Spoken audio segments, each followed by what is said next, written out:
Welcome to FanFic Nation. Dive into the world of imagination. Don't forget to like, subscribe, and comment to join the adventure.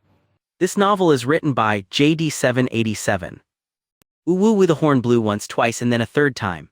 One sound meant brothers returning home, two meant wildlings were approaching, but why was it still blowing? It had been thousands of years since the Night's Watch had blown the horn 3 times. The meaning behind it was so obscure that most of the Black brothers had forgot. But Aegor hadn't. When that third, piercing sound, higher and longer than the first two, split through the freezing air atop the wall and bored into his ears, Aegor's heart sank. He was on duty at the time, having just drawn lots to stand watch. Hands trembling, he gripped the icy wall and gazed out from its northern edge. What he saw chilled him to the bone, a sight so terrifying he wished he could forget it for the rest of his life. Aegor woke up in a cold sweat, his back drenched. That same nightmare haunted him again, a vision of the White Walkers, figures that should only belong in legends thousands of years old. The haunting had started the moment he joined the Night's Watch. Back then, when he was just a recruit, standing sentinel for the first time had rattled him.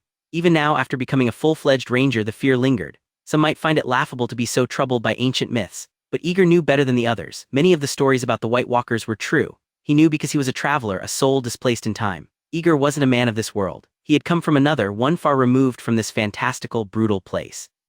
Yet rather than achieving greatness, rising to power, or forming a harem as one might in stories, his journey led him to the Wall, a remote, desolate place. Here he swore an oath not to marry, not to inherit land, not to father children. He was to be a shield that guards the realms of men, defending Westeros from the ancient dangers lurking in the far north. What a noble, selfless cause. A hero's ambition that transcended worlds, if only that were the truth. In reality, Aegor hadn't taken the Black by choice. His story began a year ago. Back then he wasn't Aegor at all. He was an ordinary college graduate living a humdrum life in another world. After finishing his degree, he'd taken a job in the quality control department of a large company, a job slightly related to his field of study, as he often described it. It wasn't glamorous, but the pay was steady and he lived comfortably enough. Then one day, everything changed. Aegor woke up shivering in the wilderness, dressed only in his pajamas. Disoriented and freezing, he wandered aimlessly through an unfamiliar landscape. For hours he trudged without finding shelter until at last he stumbled upon a village. But to his shock, the people in the village were not like him. They spoke a language he couldn't understand and looked at him like he was an alien. Unable to communicate and starving, Aegor resorted to stealing food, potatoes from a field and clothes to stave off the cold. He even considered taking some eggs from a chicken coop but was caught in the act by the villagers. For his petty crime, the local official, an impatient man who looked like a farmer himself, presented him with 2 options: lose a hand or don the black cloak of the Night's Watch. The message was delivered with a crude display of body language. Faced with the prospect of maiming on his very first day in this world, Aegor reluctantly chose the latter. The villagers called him Aegor after the nickname they had given him during his capture, and it stuck. Thus, Aegor was sent to Castle Black as a criminal, joining the ranks of the Night's Watch. The first time he laid eyes on the wall, it took his breath away. Its sheer size and majesty were overwhelming. The towering 200-meter-high structure of ice loomed over the landscape like no mountain he had ever seen. In that moment, Aegor realized where he was, the world of A Song of Ice and Fire, or maybe it was the Game of Thrones universe. He didn't have enough information to say for sure. All he knew was that he was trapped in this harsh, merciless world. Awake, Gary, his roommate, was already up, packing by the window. The older man glanced over at Aegor and shook his head. Get ready early. Otherwise, you'll be the first one complaining about forgetting something once we're out there. Gary was a veteran of the Night's Watch. He joined as a boy after losing his parents, and though he wasn't yet 50, he had served for over 40 years. The Night's Watch was his home in every sense. Despite his gruff demeanor and tendency to lecture, Gary had looked out for Aegor, helping him adjust to life in the Watch. With a resigned sigh, Aegor climbed out of bed, shaking off the damp quilt, and began dressing for the day. As a modern man with a college education, Aegor prided himself on his adaptability. It hadn't been easy, but in the year since he arrived in this world, he had learned to blend in. Aegor now communicated fluently with his fellow brothers of the Night's Watch. That had been no small feat. The common tongue of Westeros wasn't English. It resembled English only slightly in grammar and structure, and Aegor's knowledge of the language had been no help here. The months of struggling to learn had been frustrating, but he'd managed. After a quick breakfast with Gary, Aegor packed his gear and joined 3 other rangers for their patrol. Together, the group made their way to the stables, mounted their horses, and approached the tunnel leading through the wall. The iron gate creaked as it rose, revealing the dark, frigid passage beyond. Sir Waymar Royce, the leader of their party, entered first, his back straight and his head held high. The tunnel was cold and silent, save for the occasional whistling of the wind. They passed through 3 iron gates, each heavier than the last, their way lit only by flickering torches. When they finally emerged on the other side of the wall, the forest loomed ahead of them, a dark, endless expanse known as the Haunted Forest. The Haunted Forest was a vital part of their patrol. Though it stretched all the way to the land of always winter, the Night's Watch kept the woods closest to the wall clear of trees. This deforested buffer zone prevented wildlings from using the cover of the trees to launch sneak attacks. However, with the dwindling numbers of the Night's Watch, maintaining this practice had become increasingly difficult. Aegor glanced back at the wall now behind them. The massive structure seemed to weep as it melted in the summer heat, drops of water trickling down its icy face. It was a welcome sign. At least for now, the temperature was bearable and they wouldn't have to worry about freezing during their patrol. The horses trudged forward, their hooves crunching through the snow. The group crossed the deforested buffer zone and entered the haunted forest. Aegor shivered, no matter how many times he ventured into these woods. They never failed to unnerve him. The year was 297 AC, 3 years before the War of the Five Kings would tear Westeros apart. In Winterfell, Eddard Stark still muttered, "Winter is coming," as he enjoyed the company of his family. Across the narrow sea, Daenerys Targaryen was still a frightened girl living under the shadow of her brother. The White Walkers, though stirring in the far north, had yet to unleash their full terror upon the world. For now, the realm was at peace. It wasn't the worst time to find oneself in Westeros if you had the luxury of avoiding danger. But as a ranger of the Night's Watch, Aegor had no such luck. He couldn't simply hide behind the wall and hope for safety. Instead, his duty demanded that he go beyond it, facing the dangers of the far north head-on. The irony wasn't lost on him. When he'd first arrived at Castle Black, Aegor had tried to prove himself as a man of intellect. He hoped to catch the attention of Lord Commander Mormont or Maester Aemon, earning a position as a steward or scribe. At the very least, he'd hoped to avoid being sent beyond the wall, but his plans had failed spectacularly. No one cared about his education or wit. To the Night's Watch, he was just another recruit, a thief with no noble name or connections. He lacked the pedigree of men like Benjen Stark or Jon Snow, and so his fate was sealed. Aegor had been assigned to the Rangers, the elite soldiers of the Watch. It was an honor most men would envy, but for him it felt like a death sentence. Here, he wasn't the hero of a grand tale. He was just another expendable pawn in the fight against the darkness beyond the wall. By law, deserters from the Night's Watch are considered criminals, and all lords of the Seven Kingdoms are bound to hunt them down and execute them. This is particularly true in the north, where the Stark family and their bannermen hold a close relationship with the Night's Watch and show no mercy to deserters. For those who attempt to flee south, the journey is fraught with peril. For those who flee north to join the wildlings, their fate is equally grim, perhaps worse. Aegor wanted to escape the Black Cloak and distance himself from humanity's enemies. But how could he flee north and join the wildlings? That path wasn't an option. As for fleeing south, it was a tempting dream, but one that required careful planning and preparation. First, he would need a fast horse, ample provisions, and plain clothes to replace his black uniform. He'd need to choose the right moment to slip away and avoid all inhabited areas along his path. If he could cross the neck and make it out of the north, his chances of success would rise dramatically. Once in the southern regions, ideally in the fertile lands of the Reach or the Riverlands, lords and common folk alike would care far less about the Night's Watch. There, he could find a small town or a safe haven that wouldn't ask too many questions, where he could start a new life. The plan sounded simple. The reality, however, was daunting.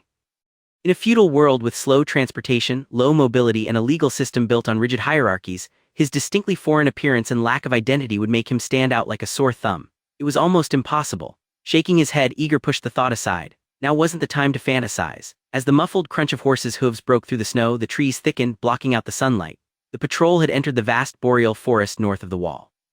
"These damned savages," Gary grumbled. "The weather's colder by the day, but they still won't stop. They're wildlings, they don't know when to quit," Aegor replied, brushing the snowflakes off his sleeves with an air of casual disdain.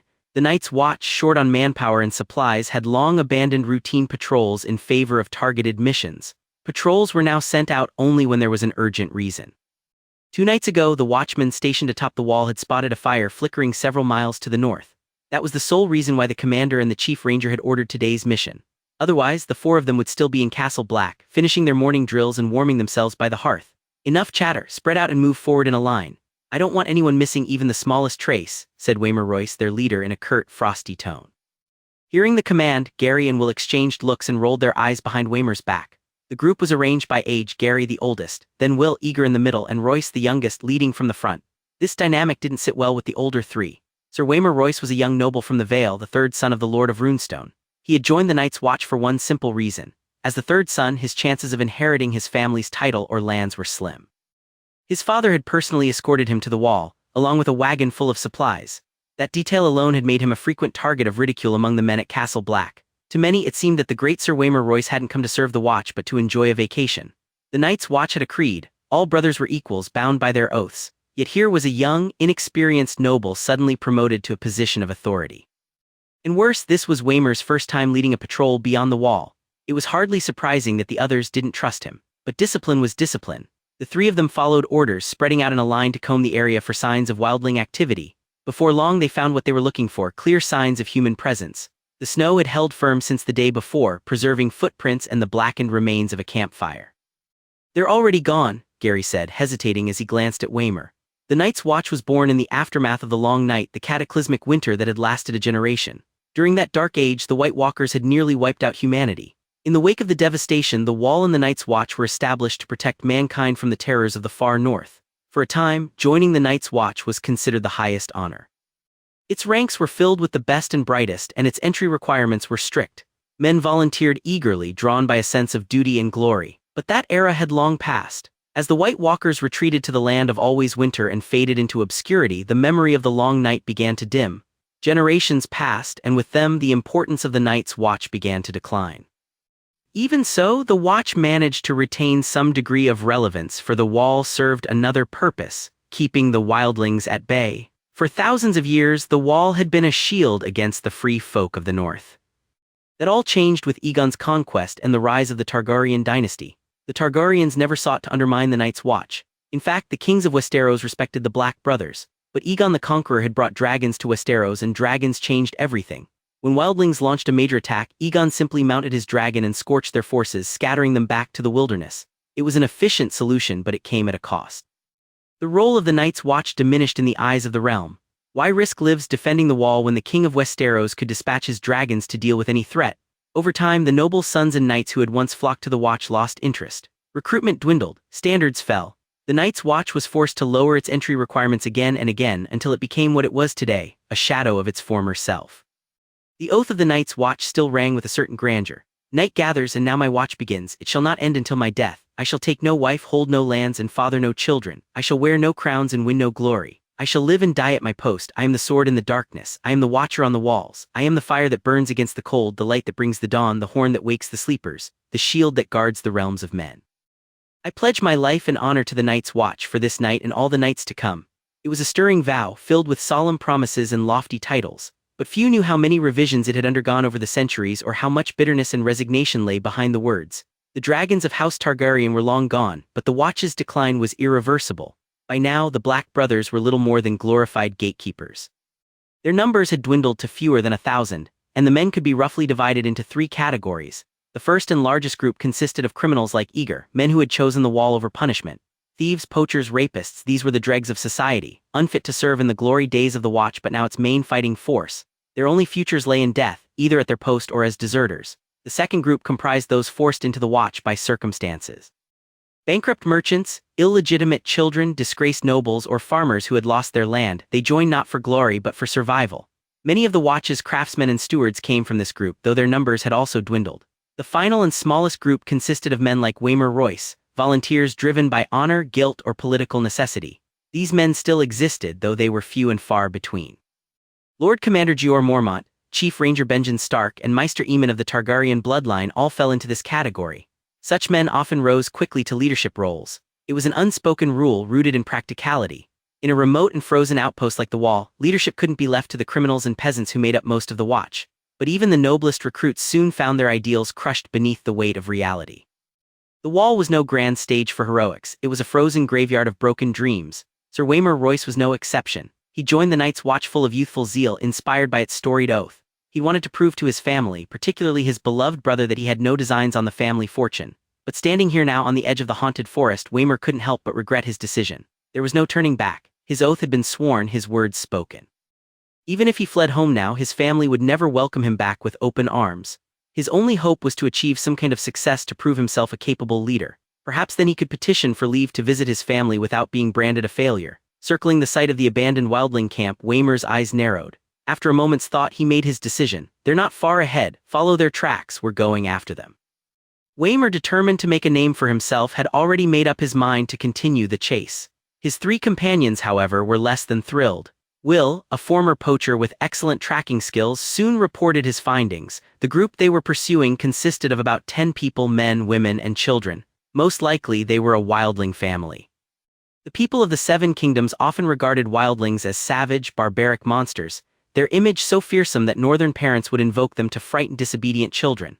But the Night's Watch, who dealt with wildlings regularly, knew better. To the men in black, wildlings were essentially rebellious farmers, people who refused to pay taxes or labor for any lord, believing this rejection to be freedom.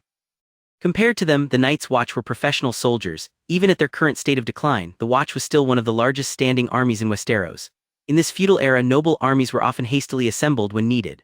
Farmers set down their hoes, picked up weapons, and joined knights and lords in battle, forming armies on an ad hoc basis. But the Night's Watch was different. Their only mission was to guard the wall, and they were always at war in some capacity. They lived off the resources provided by the gift and the support of northern lords, and even in the best of times the Watch produced nothing. While the quality of its members was often poor, the Night's Watch trained daily, making them a rare standing force. By the low standards of this world, they could still be considered an elite. The Rangers were the combat troops of the Watch, distinct from the stewards and craftsmen who handled logistics. Rangers didn't waste time on chores like cooking or washing clothes. Their lives revolved around training and patrolling. Compared to wildlings armed with wooden clubs and stone axes, people who spent most of their time on sheer survival, Rangers were far better trained and equipped. While some wildling warriors were exceptions, most free folk avoided direct confrontation with the Night's Watch unless they held a significant numerical advantage or the element of surprise. Small group of wildlings that Aegor and his companions pursued certainly didn't seem inclined to fight back.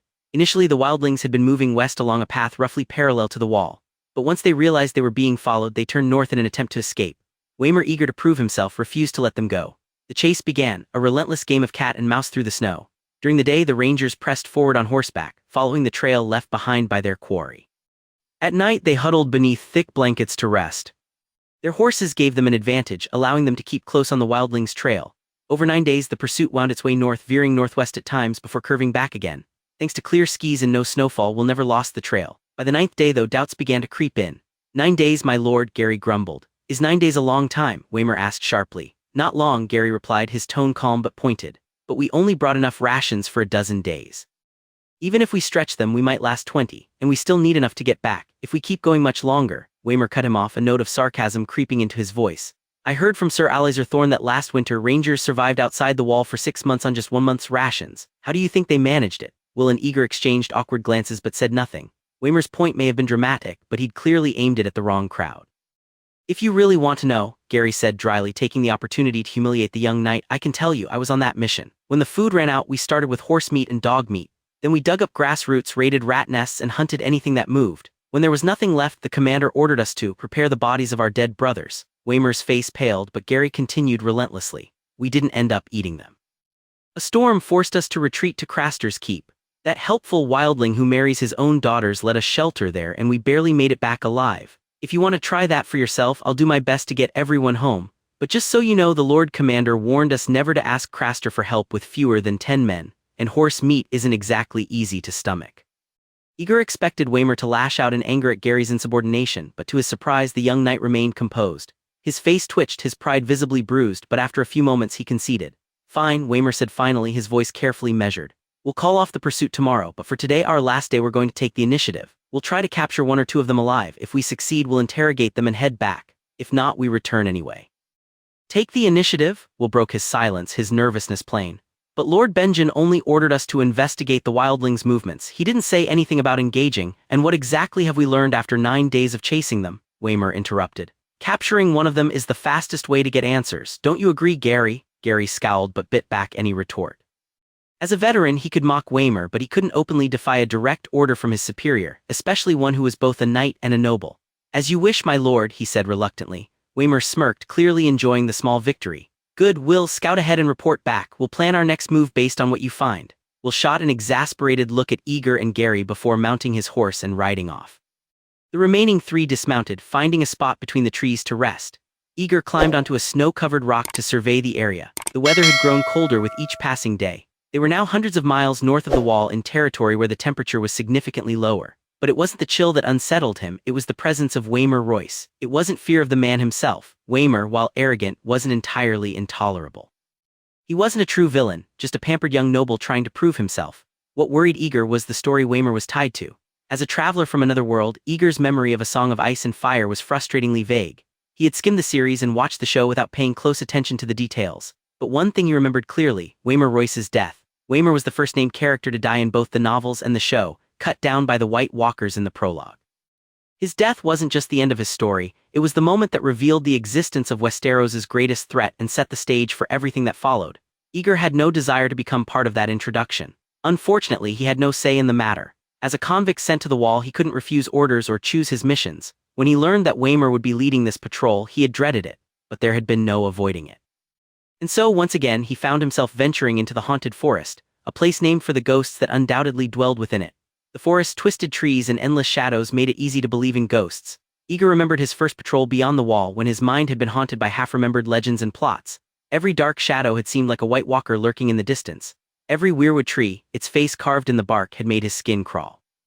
By the end of the first day, he'd been so terrified that he could barely stand after dismounting his horse. He had grown used to it since then. This was his 11th trip beyond the wall. He had encountered wildlings twice before and had learned to temper his fear of the forest, but something about Waymar's presence set him on edge. The dense shadows between the trees felt oppressive, as though hiding something far more dangerous than wildlings.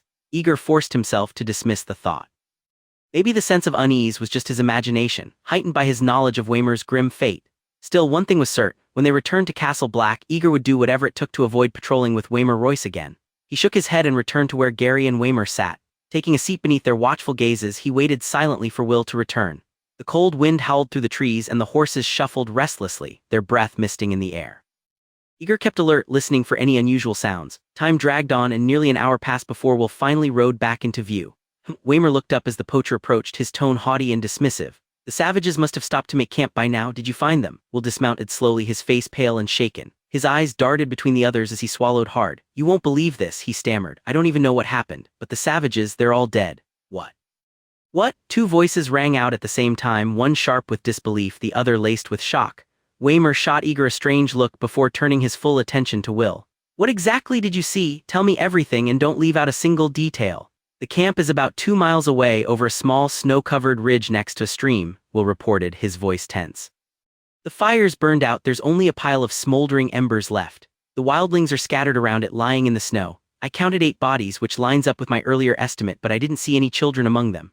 They're motionless, not a twitch, even the one in the tree, it's like they're frozen in place. I crept as close as I could and watched for a while. There's no blood, no signs of a fight, but no living person would lie so still." "Living people wouldn't let their fire die out either," Gary muttered, his tone grim.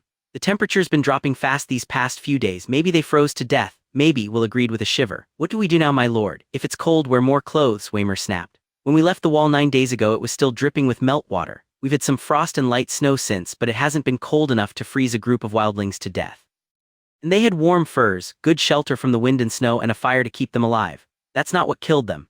Aegor felt an icy chill creep down his spine as he listened to the exchange. His thoughts raced. How could this be happening? The situation was too familiar. Even with his patchy memory, the feeling of déjà vu was overwhelming. He knew what this was: the beginning of a song of ice and fire. The ill-fated Waymar Royce leading his patrol straight into an encounter with the White Walkers. And now, thanks to whatever cosmic joke had placed him in this world, he was here too. "Now that the wildlings are dead," Gary said uneasily, "maybe we should head back." "Afraid of a few corpses, Gary?" Waymar sneered. Author's note: this chapter stands at the edge of canon, where memory and fate collide. Aegor knows just enough to fear what's coming, but not enough to escape it. Beyond the wall, knowledge is not power, it's a curse. He turned back, a trace of contempt tugging at the corner of his mouth. "Dead people don't scare me," Aegor finally spoke up, his voice steady but urgent. He knew he couldn't stay silent any longer. This was life and death. If Waymar led them to that camp, they would face the White Walkers head-on, and Aegor knew that the 4 of them wouldn't stand a chance against those ancient monsters. "What I'm afraid of is whatever killed them. Just because it killed wildlings doesn't mean it can kill the Night's Watch," Waymar said confidently, though he seemed momentarily taken aback by Aegor's uncharacteristic boldness. "Besides, are you sure they're even dead? Where's your proof?" "Will may not be a fighter, but he's no liar," Gary said, his voice heavy with doubt. "If he says they're dead, I believe him. We were ordered to investigate the wildlings, and we did. They won't trouble the wall anymore, so, do you think the commander won't want to know what killed them?" Waymar interrupted, his tone sharp. "We'll never find out unless we see for ourselves. Mount up and take me there." Gary's face darkened, and for a moment it seemed like he might argue, but in the end he bit back his anger and turned to retrieve his horse. "I'm not going," Aegor said firmly. The words hung in the cold air, his defiance startling everyone. Aegor couldn't afford to back down, not this time. "You can call me a coward if you like, but I'm not going. I've had a bad feeling these past few days, like something's been watching us. Whatever killed those wildlings, it's not something we can handle." "I feel the same way," Will muttered hesitantly, emboldened by Aegor's stand. Gary glanced between them, visibly conflicted. He had the seniority to challenge Waymer's decisions, but openly defying an officer's order wasn't something he could do lightly. It's almost dark, he suggested cautiously. Maybe we should wait until tomorrow. Afraid of the dark, are you? Waymer's face twisted with irritation. He wasn't used to being challenged, least of all by 3 subordinates at once. Their defiance only made him dig his heels in further. I've made my decision. Get on your horses, we're going now. I won't say it again. No, Aegor said again, his voice quieter but no less firm. He turned to Gary, hopping for support from the older man. I have a strong feeling that if we go there tonight, we'll die. Gary hesitated, but after a moment he shook his head. He wasn't willing to defy his superior for Aegor's sake. Waymer narrowed his eyes, a dangerous glint in them. I don't believe in your feelings, he said coldly. But if you're that scared, fine. You can run back to the wall, but you'll leave your weapons behind and you're not taking a horse. If you think you can make it, go ahead, run. Aegor stared at him, his throat dry. Waymer's hand was resting on the hilt of his sword now, his meaning clear. Run and he'd be branded a deserter, no one would take him in. And even if he somehow made it back to the wall on foot, he'd be executed for abandoning his post. But if he resisted, Waymer had the training, the bloodline, and the blade. Aegor wouldn't stand a chance against him. His only option was to go along. Perhaps the small precautions he'd taken before would save his life. Finally, he sighed and lowered his gaze. Fine, let's go. Waymer smirked, clearly satisfied with his victory. Good, get on your horse, you and Will lead the way, and don't even think about trying anything, I'll be watching you. The 4 of them mounted their horses and set off. Will took the lead with Aegor close behind him. The snow was treacherous, a soft, thin layer concealing rocks, roots, and hidden puddles that could easily trip a horse. Aegor gripped his reins tightly with one hand, his other hand slipping into his pack. His fingers brushed against the cold, smooth surface of the obsidian dagger he'd spent so much effort acquiring. Obsidian, also called dragonglass, was known as frozen fire in ancient Valyrian. Back in Aegor's original world, it was nothing special, volcanic glass commonly found and largely unremarkable. But in this magical realm, obsidian was said to hold unique properties. Legends claimed it could kill White Walkers, though few in the present day believed such stories. The White Walkers had disappeared thousands of years ago, their existence reduced to myth. The only value obsidian held now was as a low-grade gemstone. Fragile and dark in color, it wasn't particularly desirable and it fetched low prices on the market. Still, it wasn't easy to acquire. Despite its lack of rarity, few merchants traded in it. It had taken Aegor months to track down a piece. He'd finally managed to buy a small chunk from an overseas trader at Eastwatch, paying for it with nearly all the allowances he'd earned since joining the watch. When he first got the obsidian, it had been a crude forearm-sized chunk. Over the course of several weeks, he'd painstakingly carved and polished it into a rough dagger, wrapping its base in cloth to serve as a handle. It wasn't much, but it was the only weapon he had that might give him a chance against the creatures he feared. He had gone hungry for weeks to afford it, enduring ridicule from the other brothers for wasting his coin. They'd laughed at him then, but now, as he gripped the dagger tightly, Aegor could only hope it had all been worth it. If this dagger saved his life, then every miserable, hungry night would have been worth the cost. Everyone dies eventually. Some deaths are weighty like a mountain. Others are as light as a feather. Aegor wasn't a coward, he didn't fear death itself. But he refused to die here in an unnamed forest beyond the wall with nothing to mark his grave but snow. To die alone, forgotten, with a name given to him by a group of farmers, killed by creatures the world refused to believe existed, that was a fate he could never accept. 2 miles wasn't far, but in the dense woods progress was slow. Dusk was falling, and in the north night descended quickly. The cloudless sky deepened into a bruised purple, the stars beginning to dot the heavens and the moon rising pale and cold. Its light was faint, less than 1/10 of the sun's, but thanks to the snow blanketing the ground, the visibility was good enough. It's just ahead, Will whispered to Aegor, nervousness slipping into his voice. Be careful, if anything happens, run. Aegor took a deep breath, his chest tight. While Will feared the unknown dangers lurking in the dark, Aegor felt his blood pounding with a mix of dread and resolve. He knew what lay ahead. His body and mind were bracing themselves to face the natural enemy of mankind. A lone wolf's howl echoed through the woods, distant yet clear. Will stopped by an ancient ironwood tree, its gnarled trunk half covered in frost, and dismounted. Aegor followed suit, the cold biting into his face like a blade. The wind whistled through the branches above, and the temperature seemed to plummet even further. Whether it was the presence of the White Walkers or just his own fears heightening his senses, Aegor couldn't tell. If the story unfolded the way he remembered, the enemy would already be closing in. Something's wrong, Gary muttered. Really? Waymer said mockingly. He smiled as if Gary's unease amused him. Can't you feel it? Gary pressed. Listen to the sounds in the dark. The wind, the rustling leaves, and wolves howling, Waymer replied dismissively. Which of those terrifies you? Waymer dismounted, tying his horse to a low branch well away from the others. Then with an exaggerated flourish he drew his sword, the metal glinting faintly in the moonlight. If you're scared, old man, stay here and guard the horses. Aegor, will come with me, we'll check the camp. Gary scowled, clearly insulted, but didn't argue further. Instead, he began rummaging through his saddlebag. I'll start a fire. Are you trying to advertise our position to the whole damn forest? Waymer sneered. If there's something out there, do you plan to lure it to us with your fire? Some things fear fire, Gary countered stubbornly, holding up his flint and steel. bears, wolves, and other things. Waymer snorted but didn't bother replying, turning his attention back to Will and Aegor. Let's go. Will took the lead, moving cautiously through the dense underbrush, with Aegor following close behind. Both men tried to step carefully, avoiding the crunch of snow beneath their boots. Waymer brought up the rear, making no effort to be quiet. His ringmail jingled softly, his boots scraped against the branches, and his cloak snagged on twigs, prompting him to mutter curses under his breath. Every noise Waymer made sent a jolt through Aegor's already taut nerves. This idiot! He clenched his teeth, resisting the urge to turn around and silence the knight with a harsh warning. But speaking up would only make things worse, draw even more attention to their position, and Aegor had no desire to challenge the arrogant noble when his life might soon depend on Waymer's cooperation. He had no choice but to move forward, step by agonizing step, trying to ignore the tension coiling tighter in his chest. By the time they crested the snow-covered ridge, it felt like an eternity had passed. Aegor heard Will gasp beside him. The camp lay below, bathed in pale moonlight. The embers of a fire still smoldered, a faint wisp of smoke rising into the frigid air. Rocks and tree roots poked out from beneath the snow. A half-frozen stream glittered nearby, but there were no bodies. The savages Will had seen earlier were gone. "Gods bless you," Waymer muttered as he joined them. He sliced through a branch that had blocked his path and stepped up beside Aegor and Will, his sword in hand. The wind tugged at his cloak, and the moonlight outlined his figure sharply against the dark woods. "Get down," Will hissed, grabbing Aegor's arm and pulling him into a crouch. "Something's not right." Waymer remained standing, smirking down at the empty clearing. "Will, it seems those dead wildlings of yours decided to get up and leave." Will's breathing was ragged as he stared at the deserted camp. Aegor's grip tightened on the steel sword in his right hand, while his left hand clutched the obsidian dagger hidden up his sleeve. He scanned the clearing, the slope, and the darkened tree line, his eyes wide and searching.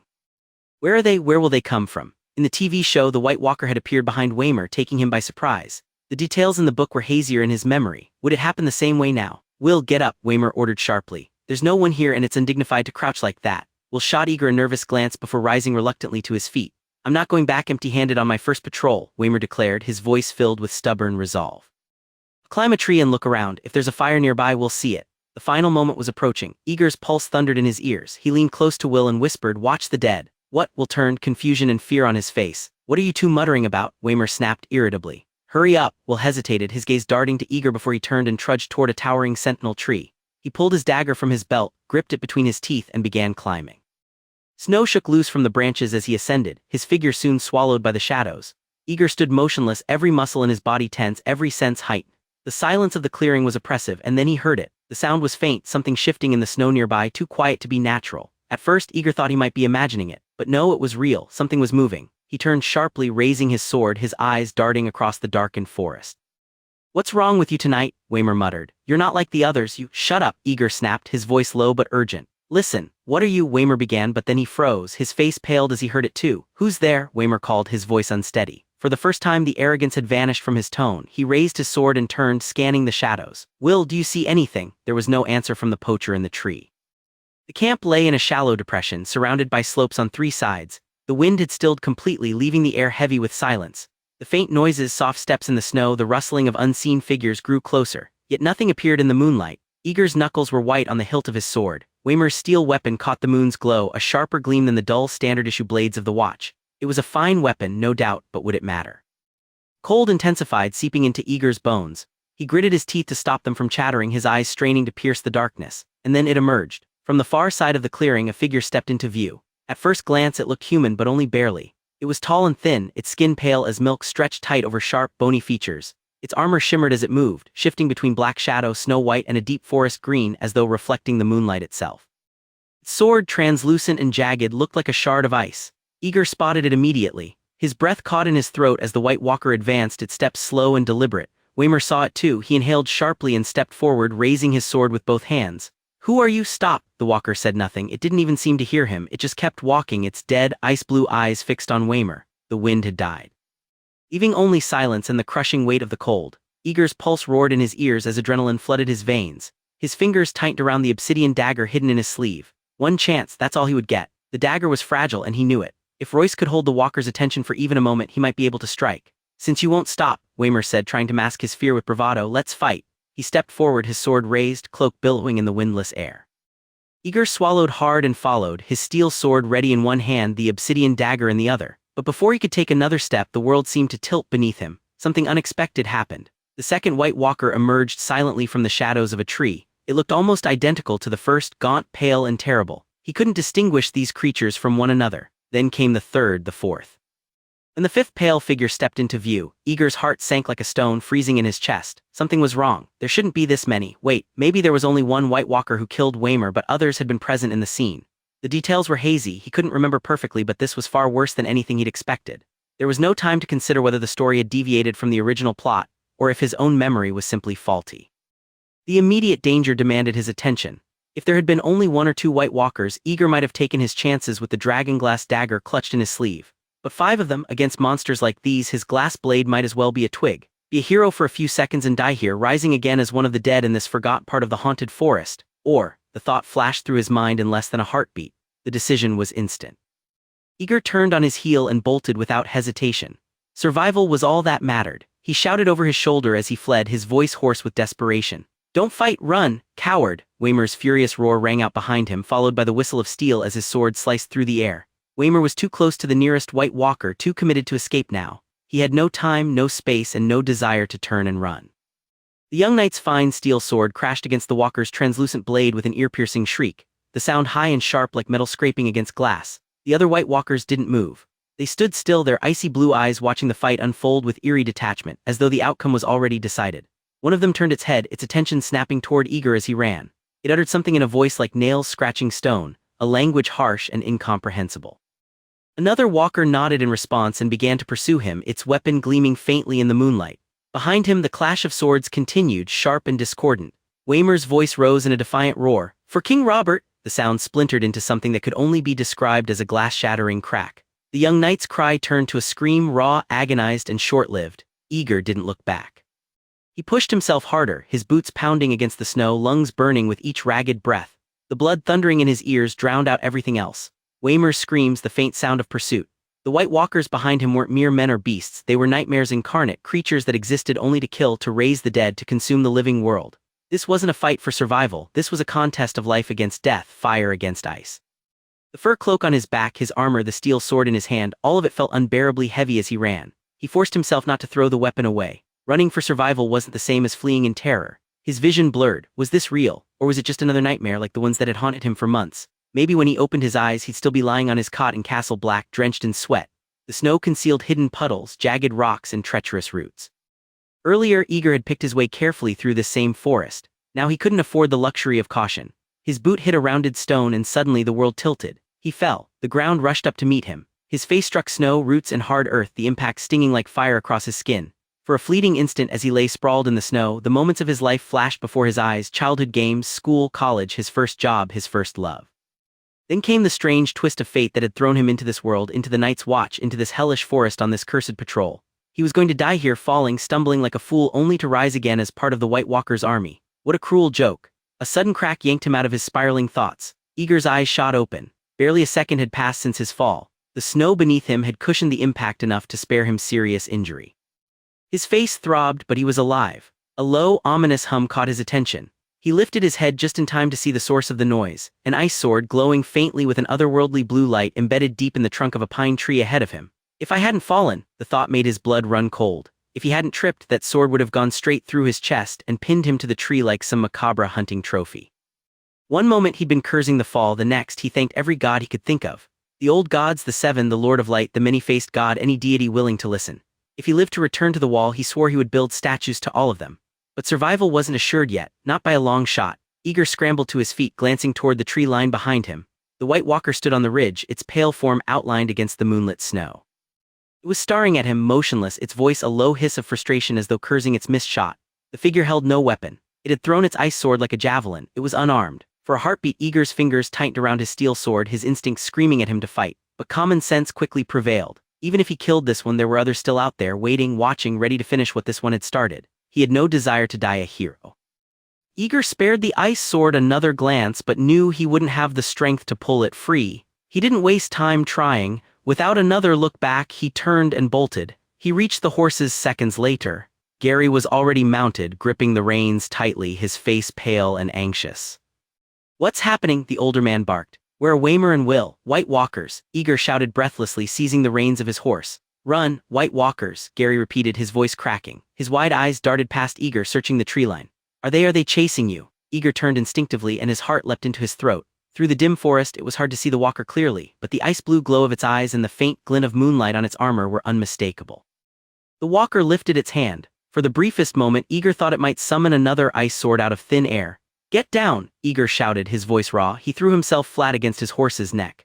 Gary followed instinctively, ducking low just as a flash of blue streaked through the air. The ice sword whistled past, missing Gary by inches. It struck Will's horse squarely in the head, shattering bone and killing the beast instantly. The weapon still had enough force left to slam into the tree behind it with an echoing crack, splintering bark and sending a cascade of snow falling from the branches above. The dead horse collapsed with a heavy thud. The other 3 horses screamed in terror, rearing up on their hind legs. Gary barely held on, his face pale with panic. The reins of Waymer's horse slipped from his grasp and the frightened beast bolted into the night. Neither man waited to regain their composure. Kicking their heels into their horses' flanks, they turned and fled south, the snow whipping past them as they rode for their lives. The last remaining horse collapsed to the ground. Though still breathing, it could no longer stand. Aegor looked south toward the faint outline of the wall and then glanced over his shoulder at the forest behind them. Finally, he sank down onto the snow, utterly spent. 10 days had passed since that horrifying night, the night they encountered the White Walkers. For 10 days and nights, Aegor and Gary had been on the run.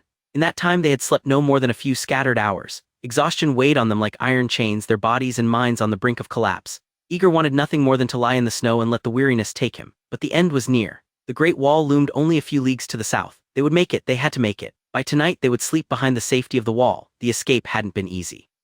Fleeing the White Walkers had been just the beginning of their troubles. Supplies were limited on patrols north of the wall. Each member of their doomed group had carried part of what they needed. Waymer, the leader, had kept the lightest but most valuable supplies, dried meat and floss. Aegor's horse had carried blankets and spare clothes. Gary's mount had been laden with bread and Will had brought oats for feeding the horses.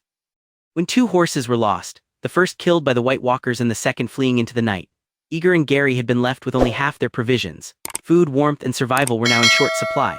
Horses, unlike wild animals, could not live on snow and grass alone. Without oats to sustain them, Gary's horse had faltered first, collapsing from hunger and fatigue after 2 days. Aegor's mount had lasted longer, though he suspected that was only because he weighed less than Gary. The solution had been both brutal and practical. They killed the first horse, butchered it for meat, and split the last of their bread between themselves and the remaining horse. Carrying only the barest essentials, food, weapons, and blankets, they had continued south on foot, leading the horse until it too finally gave out. Now the poor beast lay gasping in the snow, its body trembling as it struggled to rise. Gary let out a long sigh, his breath misting in the icy air. He unslung his sword and began removing the gear from the horse's back. Aegor, leaning against a tree and catching his breath, frowned in confusion. "What are you doing?" "Ending it," Gary replied gruffly, raising his sword. "What, you're going to kill it?" Aegor's exhaustion momentarily gave way to disbelief. "It's gotten us this far, kept us alive. It's half a day to the wall. Even if it has to crawl, it might make it." Gary snorted and shook his head. "You planning to go back to Castle Black?" "Where else would we go?" Aegor shot back, irritation flaring. He was too tired for riddles. Gary stared at him for a long moment before speaking. "I'm heading south over the wall." "Over the wall?" Aegor blinked, stunned. "What do you mean? You can't just bypass the wall. Commander Mormont would never allow that. The Lord Commander doesn't have eyes everywhere." Gary's voice was low but firm. "At the far western end of the wall there's a canyon, natural, deep and wide.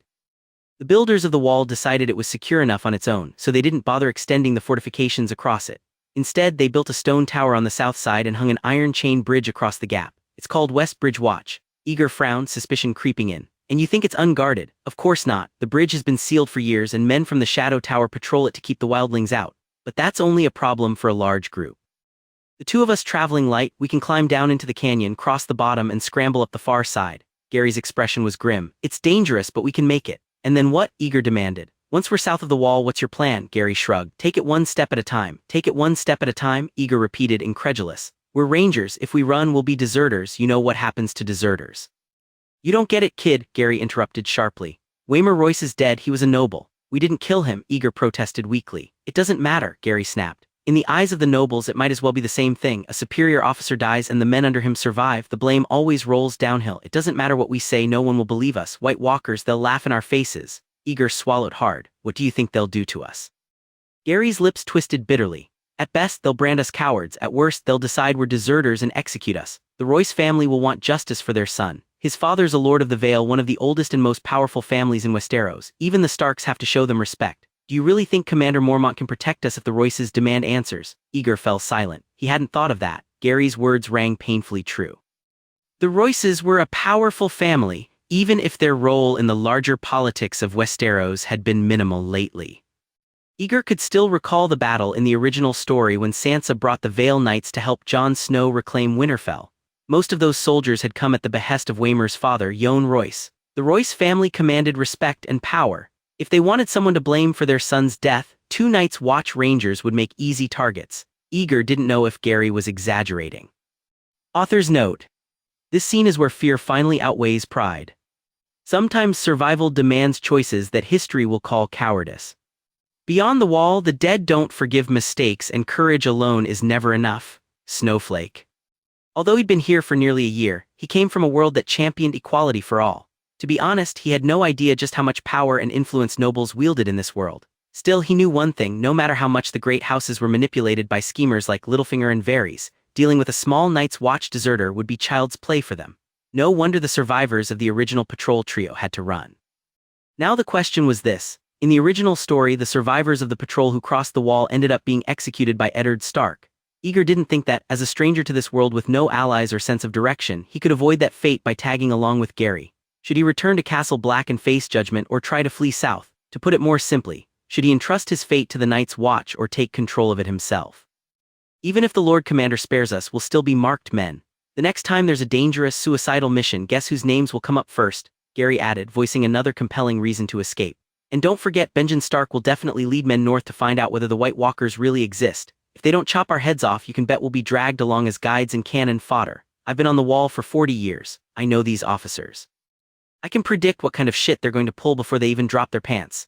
Aegor couldn't argue with that. Gary had a point. In the original story, Benjen Stark did indeed lead a search party north to look for Waemer, only to disappear himself. And even if Aegor survived another patrol, he knew what came next. The Lord Commander would lead a full expedition beyond the wall to find Benjen. Then came the Wildling invasion, and after that, the White Walkers besieging the wall. What chance did someone like him, an ordinary man who'd only just learned to ride a horse and swing a sword, stand against all of that? Surviving crisis after crisis wasn't something he could count on. There was no time to plan for the long term. He had to leave the Night's Watch as soon as possible. If nothing else, fleeing with Gary seemed like the best choice. It was a shame, though. The horse that had carried him through life and death situations, that had survived the White Walker's swords alongside him, would likely become his food on the road to desertion. Just as he was about to make up his mind, the horse, which had been lying on the ground in exhaustion, began to grunt uneasily. It struggled to its feet as if sensing Gary's intent to end its life. The old soldier raised his sword, ready to deliver a quick blow, but suddenly froze, his expression shifting. "What's that sound?" Gary muttered. "Don't mess with me," Aegor said, the hairs on the back of his neck standing on end. Gary hushed him with a sharp gesture, and the two fell completely still, straining to pick up on the subtle noises in their surroundings. The whistling wind and the rustling of branches formed the ever-present background hum of the wilderness. Beyond that, there was nothing but their own breathing, their own heartbeats, and the uneven panting of their exhausted horse. But gradually another sound emerged, soft at first, almost imperceptible, but growing louder and clearer with every second. It was a rhythmic thudding, dull and repetitive, hoofbeats. The sound was unmistakable, horse hooves striking thin snow. After days of travel, they'd grown familiar with that noise, but their horse was right here, standing unsteadily beside them. So whose horse could it be? Was it Waemer's mount, spooked and now returning, or was it?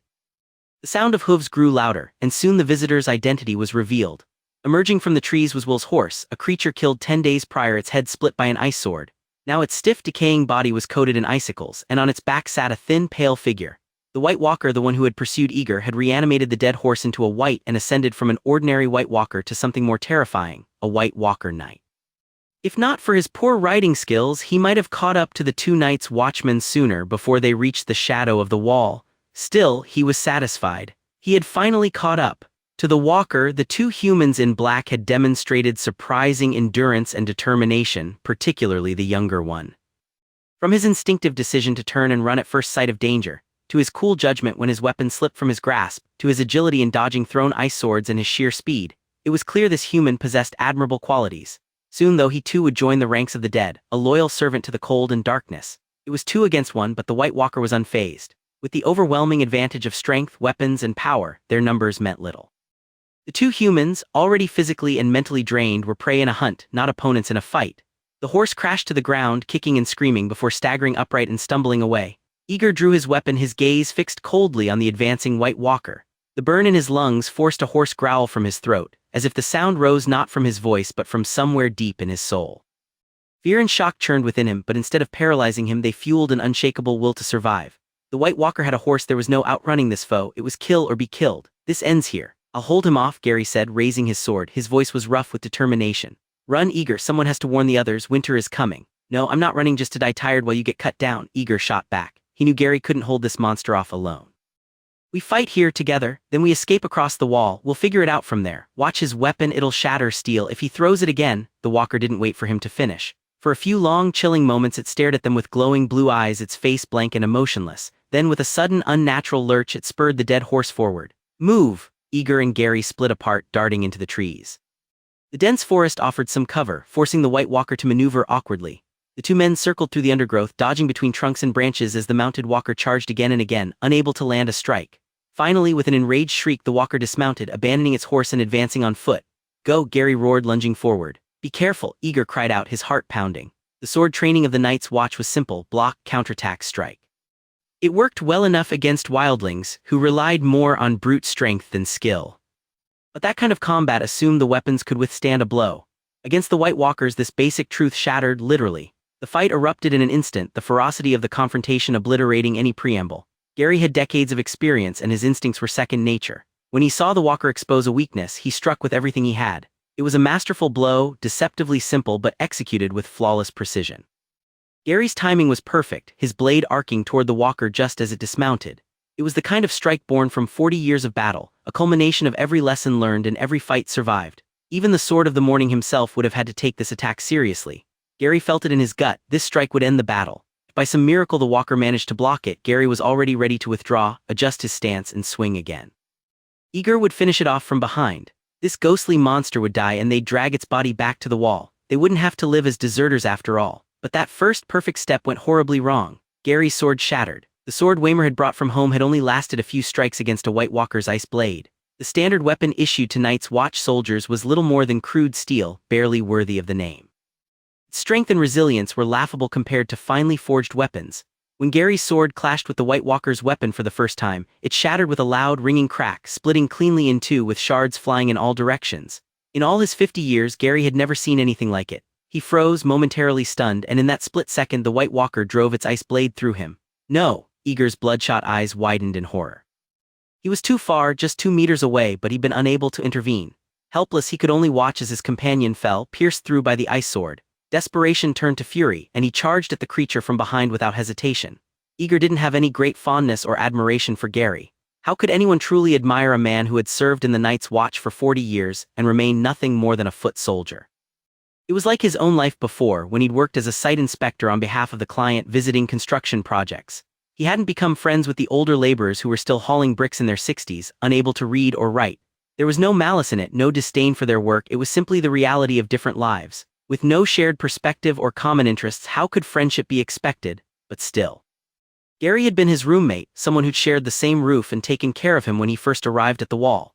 More importantly at this moment, Gary had been his last ally, his comrade in arms against an enemy far beyond their strength. Aegor had been counting on him. He'd had a plan: if he could bait the White Walker into making a mistake, there'd be an opening to drive the obsidian dagger he carried into the creature's body. If all had gone well, Gary would have been there to help him escape over the wall afterward. Now though, all of it was gone. The plans, the chances, they were all shattered along with Gary's sword. The last human ally he had left was struck down before the fight even began. How was he supposed to stand alone against an enemy with such inhuman power? "Damn you, die!" Aegor roared, his voice hoarse with rage. Rational thought vanished in an instant, replaced by unfiltered madness. When hope is lost, even the most composed and cautious men will turn reckless. Fear evaporated like mist. There was nothing left to lose. He gripped his sword in his right hand and swung it at the back of the White Walker's head, while in his left he clenched the obsidian dagger, stabbing with every ounce of strength he had. If there was no way out, he'd fight to the death. If he was going to die here, then he'd make damn sure his enemy paid for it. The pale figure turned, its icy weapon raised to parry, its face as blank as ever. It regarded this final prey with faint disappointment. The last man it killed had been defeated in the exact same way, and yet this one attacked just as recklessly. Did this human truly believe such a slow, telegraphed attack, a strike warped by rage and desperation, could land? The sword's trajectory was clear as day, predictable enough for him to counter a dozen different ways, and the dagger in the other hand. A pitiful gesture. The White Walker's expression twisted faintly in disdain. Its form was held together by magic, it had no weak points. A strike to the head or stomach might create some inconvenience, but even if it stood still and allowed the human to attack, it would suffer no harm. The creature's ice sword flashed. With effortless precision it parried Aegor's strike, shattering his blade just as it had shattered Gary's. In the opening that followed, the walker's weapon swept across Aegor's body in a cold, final arc. The ice sword struck the human, but it didn't produce the smooth sensation of slicing through flesh as expected. Instead, with a sharp crack, it shattered into countless fragments. At the same time, the White Walker felt something warm in its lower chest. A small, burning hot object pierced through its ice armor and embedded itself in its abdomen, where it radiated an unbearable heat like fire consuming its very soul. What's happening? Even against the finest steel in the world, there shouldn't have been so much as a crack. And as for whatever had pierced its body, a creature born in the land of eternal winter, sustained by endless magic, shouldn't feel pain. Boiling lava wouldn't even scald its flesh unless... The magic holding its form together began to unravel, scattering like dust in the wind. The White Walker could no longer think. It dropped the remains of its ice sword, clutching at its abdomen in a futile attempt to stop the magic leaking from the wound. Frosty blue blood sprayed from the gash, hissing as it met the air and pooling around the obsidian dagger lodged in its flesh. It reached for the blade with skeletal, pale hands, but the moment its fingers touched the obsidian, smoke curled from its fingertips and its flesh began to dissolve. Unable to remove the weapon or stop the destruction, the White Walker let out an agonized, furious scream before falling to its knees motionless. Aegor collapsed into the snow, his body trembling as he stared blankly at the shrinking remains of the White Walker. The first to disintegrate was the armor, a strange material now crumbling to dust. Then the pale flesh underneath began to rot and dissolve, turning sticky and grotesque like a snowman melting in the sun. Within seconds, all that remained was a milky, glass-like skeleton. Clear and polished as carved crystal. It shimmered faintly, but even this evidence of the creature's existence slowly melted, leaving nothing behind but the obsidian dagger. The dagger lay in the snow, encased in frost, its surface so cold that the surrounding air condensed into vapor. Aegor watched as the dark blade turned pure white, blending almost seamlessly with the snow around it. It would be nearly invisible to anyone who wasn't looking closely. It wasn't until half a minute later that Aegor realized, to his shock, that he was still alive. His sword hand throbbed painfully, his fingers numb and bleeding from cracked knuckles. The sheer force of the White Walker's blow had been overwhelming. Even if his steel sword hadn't shattered, his grip would never have held. Tentatively, he touched his shoulder with his other hand, feeling where the icy blade had struck. The fur of his coat was sliced clean through, but the clothing beneath was intact. There was no gaping wound, no blood. His thoughts swirled in confusion before relief crashed over him like a wave. He was alive. In the moment of that desperate final clash, he'd expected to die alongside the White Walker. By all accounts, the icy sword and his obsidian dagger should have struck at the same time. Given the force behind the White Walker's blow, it should have cleaved his entire upper body apart. But somehow, his dagger had found its mark a fraction of a second earlier, maybe just a hair's breadth faster. That tiny lead was the difference between life and death. The moment the obsidian pierced the White Walker, its magic failed. Its sword was no longer a weapon of supernatural power, it was nothing more than brittle ice. When it struck Aegor, it shattered into pieces like a frozen puddle underfoot. Had he been just a moment slower, he'd be dead, cut clean in two. If the White Walker had noticed the dagger and fought more cautiously, Aegor wouldn't have stood a chance. But none of that mattered now. He'd won. By sheer luck, coincidence, and his enemy's overconfidence, he'd survived. The realization of how close he'd come to death finally sank in. Aegor shuddered uncontrollably, fear spreading through his chest like ice water. His legs felt weak and twitching, and for a moment he feared he wouldn't be able to stand. If he hadn't emptied his bowels earlier, he suspected he would have pissed himself right there. A faint groan broke the silence. Aegor froze, then twisted to look. Gary, his fallen comrade, was moving. Another faint, guttural sound followed. Aegor's heart leapt in surprise, and he crawled forward to retrieve the frost-covered obsidian dagger along with the half-shattered steel sword. These would be enough to deal with any more whites that might still linger. "Gary," he called out cautiously. The question on the tip of his tongue, "Are you dead?" sounded absurd, so he rephrased, "Are you still alive?" Another faint groan came from the older man. Aegor couldn't make out the words, but there was enough sound and effort behind them to give him hope. He let out a long, shaky breath and sank back into the snow. Now that the immediate danger had passed, his mind began to clear. He remembered the lore. When Jon Snow had killed a White Walker, all the whites it had raised instantly collapsed into lifeless corpses. If the same rule applied here, then this White Walker's victims wouldn't rise again. Aegor turned his head and saw confirmation of his theory. The white horse that the White Walker had ridden was now nothing more than a lifeless carcass sprawled in the snow. Its collapse must have happened at the exact moment the dagger struck its master, though Aegor had been too preoccupied with survival to notice. Summoning what little strength he had left, Aegor forced himself to his feet. His instincts told him there wouldn't be any more White Walkers nearby, but he knew better than to trust instinct alone. He needed to get out of here fast. With the broken sword in one hand and the obsidian dagger in the other, he carefully approached Gary. Gary's face was pale, his lips tinged blue from the cold, but his eyes were open and there was still life in them. "Sea cold," Gary's voice was faint and broken. Aegor scanned the area quickly, His own horse had bolted, but Gary's supplies had been left behind when they'd prepared to kill the animal earlier. Blankets, clothing, and other gear were scattered nearby. Moving quickly, Aegor pieced together a makeshift bed to keep the man warm. After examining Gary's wound, Aegor was relieved to find it wasn't as dire as he'd feared. The White Walker's sword had cut deep, but the blow had missed any vital organs. The wound itself was small, and the freezing cold had slowed the bleeding, causing the blood to coagulate into thick clumps. However, the frostbite spreading from the wound was another problem entirely. The freezing magic that lingered on the White Walker's weapon had preserved Gary's life for now, but it would make recovery far more difficult. Aegor glanced up at the distant silhouette of the wall. Its gray-blue outline loomed faintly on the horizon. "So you brought back 2 broken swords to prove that you and Gary weren't deserters, but heroes who killed White Walkers." Commander Mormont stared at Aegor with a grave expression, scrutinizing him as though searching for signs of deceit. Aegor took a deep breath and replied calmly, "I wouldn't dare call myself a hero. The truth is I fled the battlefield 10 days ago. I failed to save Sir Waymar Royce and I didn't bring back his body. But I thought it was more important to return to the wall with the warning about their existence than to die fighting the White Walkers in vain. Obsidian can indeed kill White Walkers. That much is recorded in many old legends," said Maester Eamon, his blind eyes turned toward the obsidian dagger Aegor had handed over.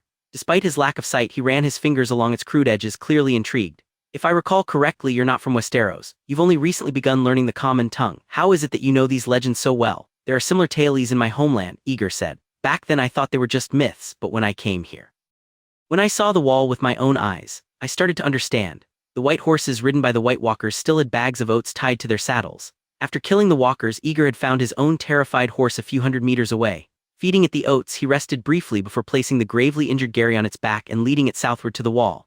Now Aegor sat in a warm meeting room by the fire, facing the leaders of the Night's Watch for the first time. Over the years since being conscripted into their ranks, he'd tried everything to draw the attention of these high-ranking men. Finally, he had succeeded, but as a suspected deserter. "Maester Eamon, you're a learned man," Aegor said, his tone steady but firm. "You should know this, when legends from entirely different places tell of the same event, it often means the story is based on truth. White Walkers are real and they've returned." The old man nodded slightly. Though he couldn't confirm what had happened north of the wall, at least the latter part of Aegor's statement made sense. "HMPH, Alliser Thorne's cold sneer broke the silence. "Me, it sounds like he wounded himself to avoid punishment, found a way to break those swords, and cooked up a convenient tale to make it look like he'd fought a great battle.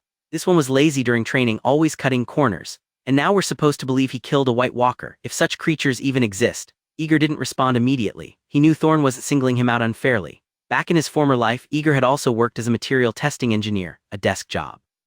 While he wasn't completely helpless, his pampered life had made him softer than even some of the noble-born recruits, let alone the low-born men conscripted into the Night's Watch. When he first arrived at the wall, the rigorous training had been a brutal adjustment, and his occasional slacking had left a poor impression on Thorne. That said, Thorne's own bitterness ran deep. Targaryen loyalist forced to take the black after the dynasty fell, he was a cynical, humorless man who delighted in berating others. Few in the Night's Watch could tolerate his condescending tone. Even if Aegor had thrown himself into the training with full effort, it was unlikely Thorne would ever think well of him. "Sir Alliser," Aegor said after a moment, keeping his voice level, "have you seen many broken swords in your time?" "More fine swords than you'll ever lay eyes on," Thorne replied curtly. "Then take a look at the broken ends of the swords I brought back," Aegor said, his tone sharpening slightly. Thorne might be his superior, but Aegor was now a ranger and his fate wouldn't be decided by the man's disdain alone. "Night's Watch swords are forged from steel. Steel is strong and flexible, not brittle like glass or ice. No matter how much force is applied or how quickly a blade is broken, the fractured ends will always deform. But that isn't the case with these swords." He gestured toward the fragments he'd laid before them. "I brought back every piece on purpose. If you reassemble them, you'll see the edges fit perfectly, almost seamlessly. Except for a few minor gaps, it's like the blades were never broken at all." Commander Mormont frowned and leaned forward, piecing the fragments together as Aegor instructed. Sure enough, aside from a few tiny chips along the edges, the swords looked whole again, straight, sharp, and nearly flawless. How could this happen? The commander murmured, clearly unsettled. Aegor hesitated. He understood the science behind the phenomenon. Low temperatures weaken the bonds between metal atoms, increasing brittleness. But there was no way to explain such concepts to these men, none of whom had ever studied physics. And in this world full of magic and mysteries beyond reason, who could say what rules truly applied? "Legends say White Walkers use ice magic," Aegor explained, choosing his words carefully. "Maybe their sorcery froze the steel, causing it to crack. I don't know the exact reason, but I swear no matter who you ask or what tests you run, you won't find a way to replicate this. Lord Commander, take these swords to the blacksmiths of Castle Black. If any of them can break a steel blade in the same way, then you're free to call me a liar and a deserter." Donal Noy, the one-armed blacksmith of Castle Black, a man with a storied past. Once a private blacksmith and soldier in service to House Baratheon, he had joined the Night's Watch after losing an arm during the Siege of Storm's End. Before that, he had followed Stannis Baratheon across the Seven Kingdoms, eaten the finest food, bedded women from all corners of Westeros, and fought in countless battles. It was said that the warhammer Robert Baratheon used to kill Rhaegar Targaryen on the trident was forged by his hands.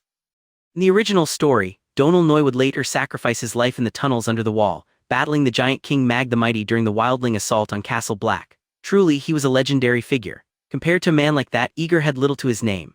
Other than the fact that he had just killed a White Walker, there was nothing worth praising about his past. However, before he found himself in this world, he had worked as a material testing engineer.